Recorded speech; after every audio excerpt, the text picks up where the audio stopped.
नाभी पुरण म्हणजे काय? तर बेली बटनमध्ये किंवा नाभीमध्ये तेल किंवा तूप कोमट करून सोडणं डेली, तर ह्याला नाभी पुरण असं म्हणतात. हा एक रूट ऑफ ॲडमिनिस्ट्रेशन आहे. रूट ऑफ ॲडमिनिस्ट्रेशन म्हणजे औषध घेण्याची एक पद्धत.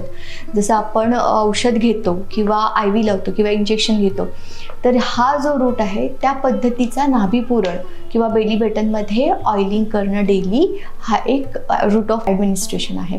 सुश्रुताच्या शारीर स्थानामध्ये याचं एक छान असं उदाहरण आलं आहे की झाडाचं पान असतं, त्या पानाच्या देठात कशा त्या शिरा असतात आणि त्या शिरा पूर्ण पानभर पसरलेल्या असतात.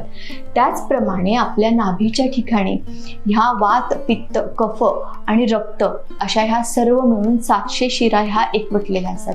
आणि जर डेली आपण औषधीयुक्त तेल किंवा तूप किंवा काढा हे जर आपण सिद्ध करून जर त्या नाभीमध्ये सोडलं तर विविध अशा आजारांवर आपण विजय मिळवू शकतो. तुम्हाला जर हा व्हिडिओ आवडला असेल तर तुम्ही नक्कीच याला शेअर करा, लाईक करा.